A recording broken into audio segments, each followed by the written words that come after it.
Hello viewers, আসসালামু আলাইকুম। চলে আসলাম নিউলি ক্রিয়েশনের আরও একটি নতুন ভিডিও নিয়ে। তো চলেন ভিডিওটি শুরু করা যাক। আমাদের লাগছে সুতা, কাঁচি, ছোট মুক্তা পাথর, বড় মুক্তা পাথর, হুক ও রিং। প্রথমে আমরা সুয়ে সুতা লাগিয়ে নিয়েছি, এরপর সুয়ের মধ্যে 4টি মুক্তা পাথর ভরে নিয়েছি। এবারে এই 4টি মুক্তা পাথরকে সুতার শেষ প্রান্তে নিয়ে যাব। শেষ প্রান্তে নিয়ে গিয়ে সেখানে একটি গিঁট দেব। শক্ত করে গিঁট দেবেন যাতে সুতা খুলে না যায়।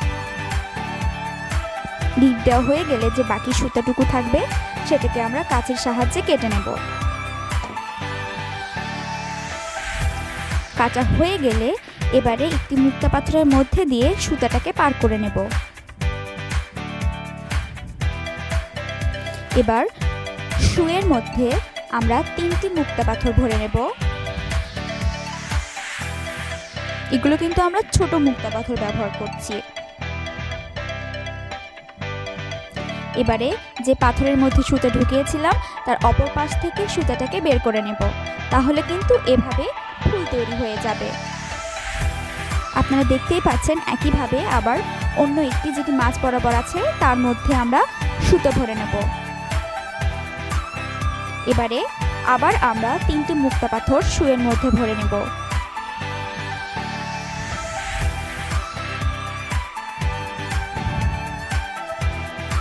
এবারে যে মুক্তা পাথরের মধ্যে দিয়ে সুতা বের করে নিয়েছিলাম তার অপর পাশ দিয়ে মুক্তা পাথরগুলোকে ঢুকিয়ে নেব। তাহলেই দেখতে পাচ্ছেন কি সুন্দরভাবে ফুল তৈরি হয়ে যাচ্ছে। এভাবে করে আমরা আরো কয়েকটি করে নেব।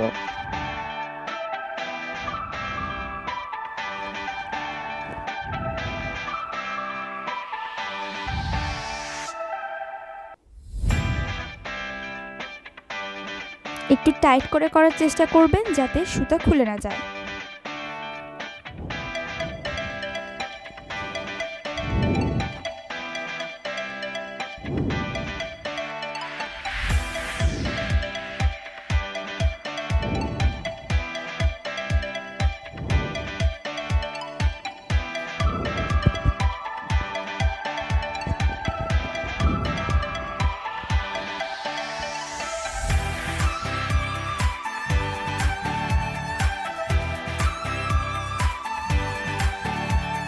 পাচ্ছেন কি সুন্দরভাবে আমরা পুঁথি দিয়ে চেনটিকে বানিয়ে নিলাম। এটাকে আপনারা আপনাদের পায়ের মাপে বানাবেন যাতে আপনাদের পায়ে ঠিকভাবে বসে যায়। এবারে আমরা কি করছি দেখেন, যে 4টি করে যে ফুল বানিয়েছিলাম সেই ফুলের যে মাঝ পুঁথিটি ছিল সেই পুঁথির মধ্যে দিয়ে আমরা সুতা পার করে নিচ্ছি। এরপরে আমরা প্রথমে একটি ছোট মুক্তা পুঁথি, এরপরে একটি বড় মুক্তা পুঁথি এবং এরপর আরও একটি ছোট মুক্তা পুঁথি সুয়ের মধ্যে ভরে নেব। ভরে নিয়ে যে মুক্তা পাথরের মধ্যে দিয়ে সুতা পার করেছি তার অপর পাশ দিয়ে সুতাটাকে আবার পার করে নেব।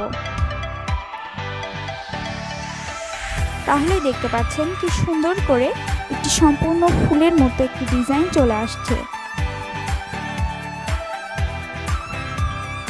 এভাবে করে আমরা সম্পূর্ণ চেন বরাবর এভাবে মুক্তা পুঁথি নিয়ে যাব। প্রথমে একটি ছোট মুক্তা পুঁথি, এরপর একটি বড় মুক্তা পুঁথি, এরপরে আরও একটি ছোট মুক্তা পুঁথি, এভাবে 3টি করে দিয়ে আমরা সবগুলোকে ভরাট করে নেব।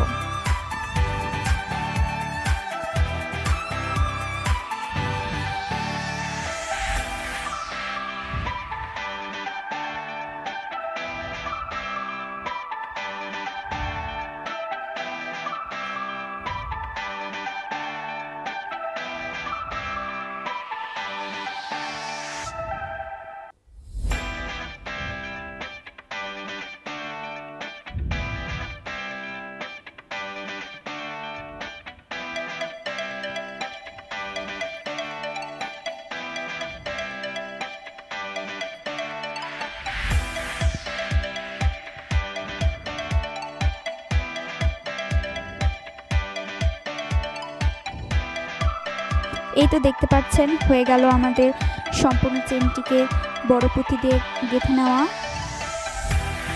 এবারে আমরা সেখান থেকে একটি রিং এবং একটি হুক নেব।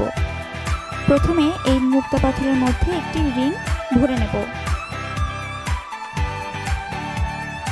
ধরে নেওয়া হয়ে গেলে আমরা রিংটিকে টাইট করে দেব যাতে রিংটি খুলে না আসে।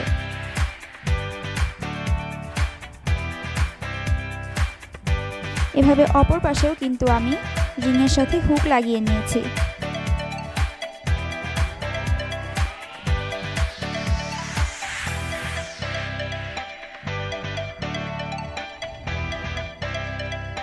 এটা দেখতেই পাচ্ছেন কি সুন্দরভাবে লেগে যাচ্ছে।